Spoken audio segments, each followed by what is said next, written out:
नागिन की जुड़वा बेटी। राजस्थान के एक गांव में रात में एक औरत के जुड़वा बच्चे पैदा होते हैं। उसमें दोनों बच्चे लड़कियां होती हैं। यह क्या? ये तो दोनों ही लड़कियां हैं।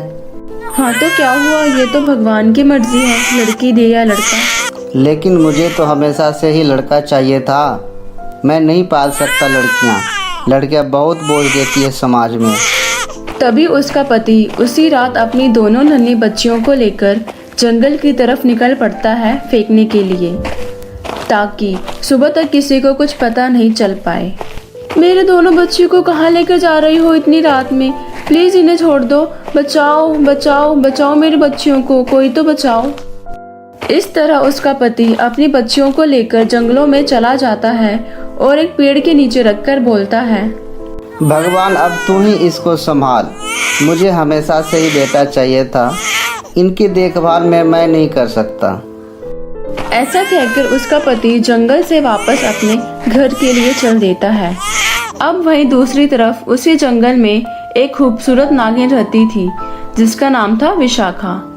वो 100 साल से भी ज्यादा पुरानी नागिन थी जो अपने नागमणि की रक्षा कर रही थी।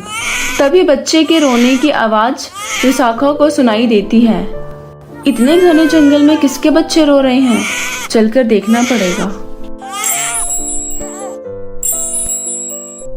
आवाज का पीछा करते करते विशाखा उन बच्चियों के पास पहुंच जाती है।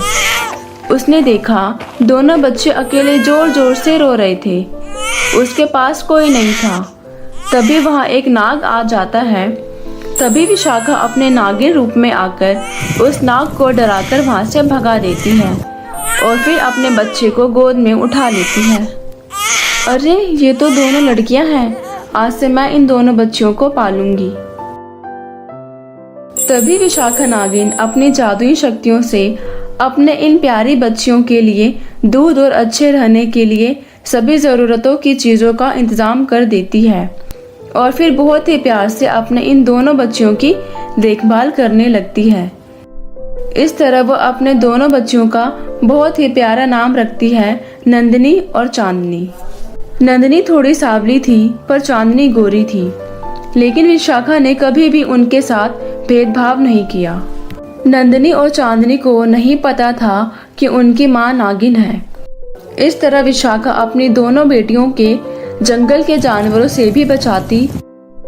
देखते ही देखते नंदिनी और चांदनी बड़ी हो गई, लेकिन हर रात विशाखा को नागिन के रूप में भी आना था। इसलिए नंदिनी और चांदनी को रात में सुलाकर वो जंगल की तरफ चल देती थी। तभी एक दिन नंदिनी और चांदनी भी अपनी माँ के पीछे पीछे चल देती है। कुछ दूर जाकर विशाखा अपना नागिन रूप धारण कर लेती है। वैसे ही नंदिनी और चांदनी अपनी माँ को नागिन के रूप में देख लेती है। वे दोनों चीख पड़ती है। तभी विशाखा पीछे मुड़कर देखती है, उनके पीछे दोनों लड़कियां खड़ी होती है। ये देखकर विशाखा बहुत दुखी होती है और अपने इंसानी रूप में आकर अपनी बच्चियों के पास आ जाती है। तभी उसकी दोनों बेटियां अपनी माँ से बहुत गुस्सा हो जाती हैं और कहती है, तुमने तो हमें धोखा दिया है, तुम हमारी माँ नहीं हो, तुम तो कोई नागिन हो। अब हम तुम्हारे साथ नहीं रहेंगे, हम कहीं और रह लेंगे। इस तरह दोनों लड़कियां वहां से अपने नागिन माँ को छोड़कर चल देती है। मत जाओ मेरी बच्चियों, मैं ही तुम्हारी माँ हूँ, मैं ही तुम्हारी माँ हूँ। इस तरह नंदिनी और चांदनी को रास्ते में जाते हुए अचानक से जंगल में एक चुड़ैल दिखाई देती है। बचाओ बचाओ हमें, बचाओ बचाओ बचाओ बचाओ हमें। आज तो बहुत अच्छा शिकार लगा है। मैं तो जम कर खाऊंगी। जैसे ही चुड़ैल दोनों को खाने वाली होती है, वैसे ही नागिन विशाखा अपने नागिन वेश में आकर अपनी जादुई शक्तियों से चुड़ैल को मारकर भगा देती है। लेकिन फिर भी बच्चे अपने नागिन माँ के पास वापस नहीं जाते। तभी अचानक से एक इच्छाधारी नाग साधु के वेश में उन बच्चियों के सामने आते हैं और सारी बात बताते हैं। तुम्हारे माँ बाप ने तुम दोनों को इस जंगल में फेंक दिया था मरने के लिए, क्योंकि तुम दोनों लड़कियां थी। तभी इस नागिन माँ ने ही तुमको पाला है। अब यही तुम्हारी असली माँ है। इस तरह साधु की कही बात पर विश्वास कर वो अपने नागिन माँ के घर आ जाती है और फिर नागिन माँ अपने दोनों बेटियों को अपने गले लगा लेती है। दोस्तों, अगर आपको ये कहानी पसंद आई हो तो अपने दोस्तों के साथ ज़रूर शेयर करें।